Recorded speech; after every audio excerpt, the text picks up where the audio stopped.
Hello everyone, myself Mr. Girish Chandra Mandke from SBNM College of D Pharmacy Mahad. Today I have delivered lecture on drugs acting on respiratory system. In this topic we have learned antitussives.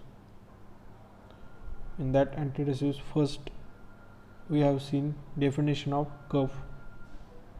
Irritation in the pharynx or in the deepest level of respiratory tract initiates a protective reflex known as cough.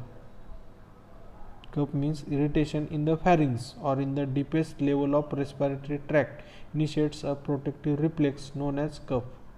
कफ म्हणजे काय, pharynx किंवा respiratory ट्रॅक्टच्या deepest लेवलमध्ये irritation होतं, that is also called as cough.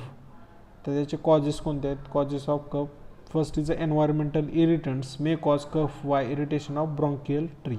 तर environmental irritants सुद्धा याच्यामध्ये आहेत. Next second cause is inhalation of allergens like dust, chemical, pollens. याचं इनहेलेशन होतं, डस्ट, केमिकल्स आणि pollens.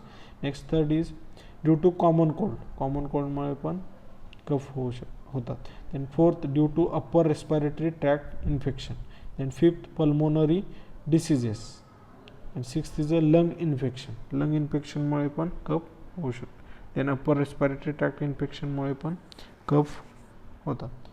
Then next point is a definition of antitussive. Antitussive are the pharmacological agents used for symptomatic relief of cough.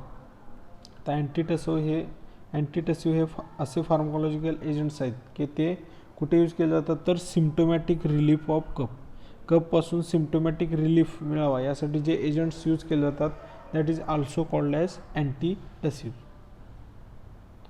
Next is a classification of antitussives.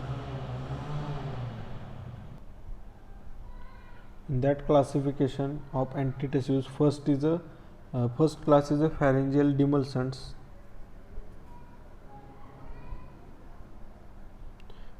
In that pharyngeal demulcents, example of drug is first syrups, second linctusses. Then second class is expectorants. In that example is saline expectorants. Third centrally acting cough suppressants. Example of centrally acting cough suppressants is codeine and second is morphine. This is the classification of antitussives. The next is a pharmacology. Next point is pharmacology. First we all of you seen first demulcents. Demulcents are the agents when administered increase the flow of saliva and produce a protective soothing effect. तर डिमल्संट हे असे agents आहेत की ते कशासाठी administer केले जातात, तर जो काही सलायवाचा फ्लो आहे तो इन्क्रीज होण्यासाठी आणि एक प्रोटेक्टिव्ह सूथिंग इफेक्ट प्रोड्यूस होण्यासाठी या एजंट्सचा यूज केला जातो आणि सलायवाचा फ्लो इन्क्रीज केला जातो. This is also called as demulcents. The next These are administered in the form of lozenges, troches, cup drops and linctusses. आता हे डिमल्संट्स कोणत्या फॉर्ममध्ये ॲडमिनिस्टर केले जातात, तर lozenges, troches, then cough drops and linctuses. Next second is expectorants. Expectorants means to dry from chest. These preparations increase demulcent respiratory tract fluid which covers and protects respiratory mucosa. आता हे preparation काय करतात, तर डिमल्संट respiratory tract fluid increase करतात आणि respiratory म्युकोसाला cover करतात आणि protect करतात. आता त्याचे एक्झाम्पल कोणते आहेत एक्सपेक्टोरंटचे? Ammonium chloride, then ipecacuanha and third is a potassium iodide. This is the example of expectorants. Then third is a centrally acting cough suppressants. These agents when administered suppress the cough center located in the medulla. आता हे centrally acting cough suppressants agents जे आहेत ते काय करतात, ते कशासाठी administer केले जातात, तर जे काही मेड्युलामध्ये लोकेटेड असणारं कफ सेंटर आहे त्याला ते सप्रेस करतात, त्यासाठी ते ॲडमिनिस्टर केलं जातं. These preparations are mainly used iron symptomatic relief of dry irritant type of cough. आता या टाईपचे जे काही प्रिपरेशन्स आहेत ते सिम्प्टोमॅटिक रिलीफ मिळावा ड्राय इरिटंट टाईप ऑफ कपपासून, यासाठी हे centrally acting cough suppressants use केले जातात. तर त्याच्यामध्ये एक्झाम्पल आहे सेंट्रली ॲक्टिंग कप सप्रेसंटचं codeine, the next is a noscapine, third is a diphenhydramine. The next fourth point is mucolytic agent.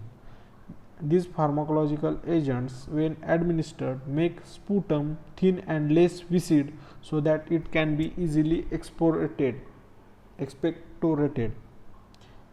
तर म्युकोलायटिक एजंट्स म्हणजे काय, हे असे फार्माकोलॉजिकल एजंट्स आहेत की ते काय ॲडमिनिस्टर केले जातात, तर जे काही स्पुटम असेल ते थिन आणि लेस विसिड व्हावं, so that it can be easily expectorated, म्हणजे ते इझिली ते बाहेर टाकता यावं, dry from chest.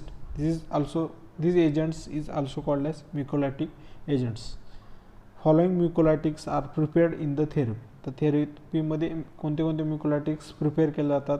First is ॲसिटाइलसिस्टीन, त्याचा डोस आहे 2.5 ml ऑफ 20% सोल्युशन. 20% सोल्युशनमध्ये त्याचं 2.5 ml हे ॲसिटाइलसिस्टीन इन्क्लूड असतं. Then next bromhexine 8 to 16 mg TID याची थेरपी दिली जाते या अमाऊंटमध्ये. 8 to 16 mg TID trans intradermally ते दिलं जातं bromhexine. Okay, thank you. We can stop here.